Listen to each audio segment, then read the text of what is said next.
Hey everybody, our muesli container is empty, so it's time to make some homemade muesli. I use these whole grain oats. They're a bit bigger and fatter than your normal rolled oats that you use for porridge, but you could use them as well. So that's the basis. I also have shredded coconut, sunflower seeds. Oh, they're sunflower seeds. No, they're pumpkin seeds. Pumpkin seeds, sunflower seeds, sesame seeds, and then in here I have a selection of sliced almonds, nuts, walnut pieces, and then some more pumpkin seeds and stuff as well. So that's all I've got in my cupboards today. You can also add in cashews. You could add in any nuts actually, and any seeds that you want. So the first part of it is toasting your oats, your nuts, and your seeds. And then once that's done, you add in your fruit. Okay, so any nuts, any seeds, and oats is the first port of call. So here's the actual recipe if you want it. I could also send it to you if you contact me, and I'll show you what I'm going to do next. Okay, so I have 6 cups of rolled oats in here, just a little bit over because I used up the packet. And I now have shredded coconut. You could use any coconut, but I really like this toasted, so it's yum. I'll put 1 cup of that in.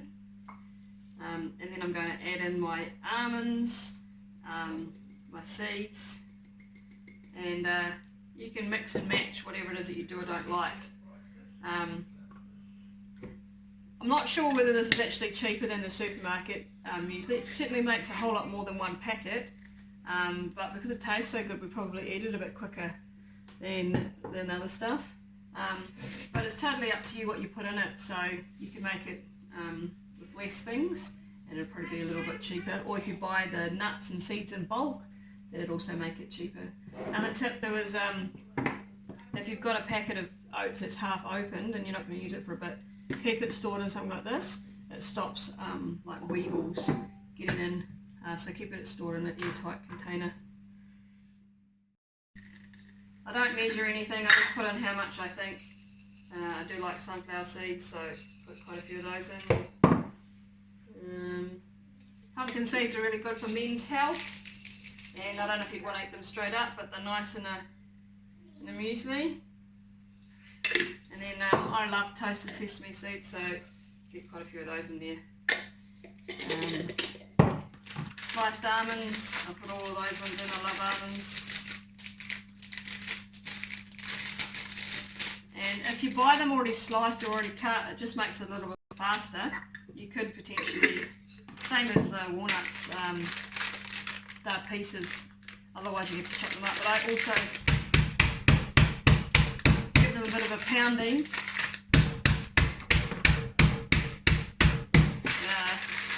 Just a bit of a cheap's way of doing it, so I don't have to cut them. And then they'll go in as well. This is probably the bit that costs the most money. So honey, if you can source your own honey or honey cheap, then that's good. And coconut oil is probably a bit more expensive than other oils as well. So with this, what I need to do is I'm going to put the honey and the oil into a cup. So it's half a cup of honey, which I don't measure. It's about that much. It's quite a lot.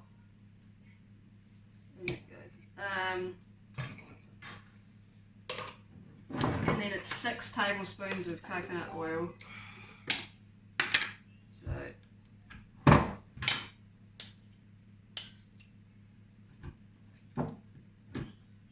it's really hard to measure. So you just put in as much as you think. That's 3, 4, 5, 6, and then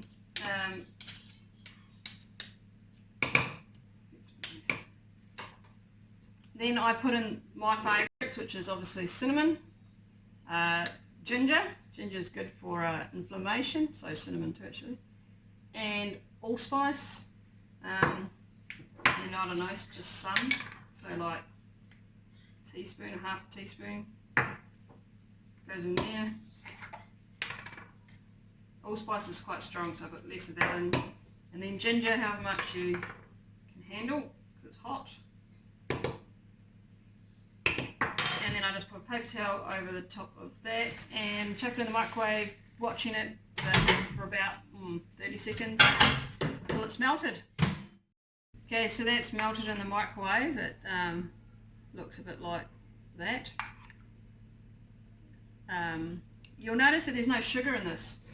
Obviously the honey is very sweet, and so there's no sugar at all in this muesli. If you look in most store-bought mueslis or cereals, there's a load of sugar. So honey's a natural sweetener. And this, we don't add sugar when we eat it either. We just milk and yogurt and fruit if you want to, and this is delicious. So I'm just going to pour this in here, and then you want to stir it through as like really thoroughly. You want to try and coat as much of this stuff on here as you can. So I'm going to just give that a really good stir without spilling it. Okay, so I've stirred all that through. It was a little bit harder than normal because I put that extra cup of oats in it, so it was a bit full. But I've stirred it through, and I have here my big baking dish, and it's I've just lined it with baking paper, and I have my oven on at 170, and you don't want it too hot, the oven, you want it to be slowish. So I'm tipping that into here, and I'll spread it out.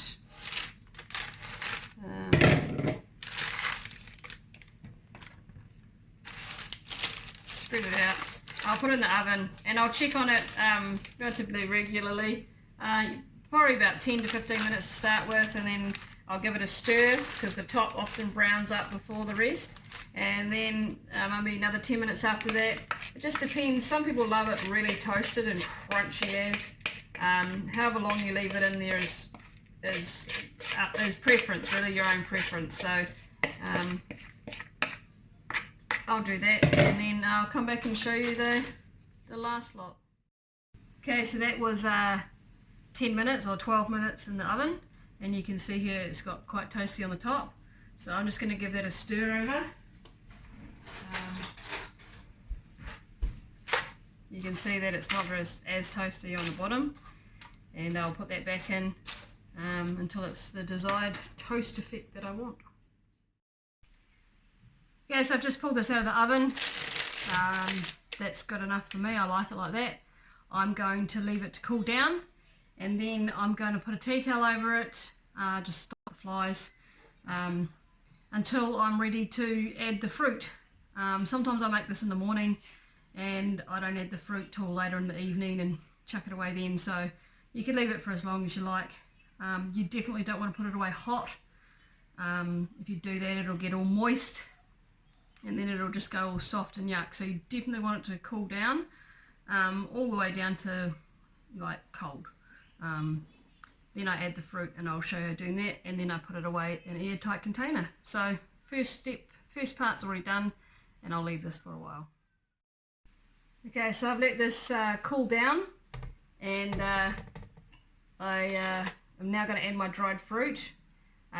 Raided my cupboards, and the pretty bare. All I've got, unfortunately, is dates. I've cut them up, and boringly, the only other thing I have is sultanas. So I put some of those in. So it's going to be a bit of a plain muesli this time round. I couldn't even find any dried apricots, but I normally put dried apricots in, and sultanas and dates, and then a selection of whatever else I have lying around. Sometimes I've had dried feijoa, which is really nice. Other times I've had goji berries, which are expensive but really nice. Cocoa nuts, which are kind of, or nibs, sorry. They're kind of like a well, it's hard to explain, chocolatey thing. You can put chocolate chips in, but that kind of defeats the purpose of the whole let's not have any sugar scenario. What else have I put in? Puffed wheat. You can buy puffed wheat from Binnin. That's pretty nice. So yeah, that's probably enough. I'm going to give that a good stir. It's going to be quite, yep, there we go, crunchy to start with. I'm going to give it a good stir. And then the cool thing about having it on the baking paper is you can pick it up just like that. And then you open up your container and you slide it in without making too much of a mess. So, bit of a plain flavour-wise muesli, but you get the idea, and it tastes delicious.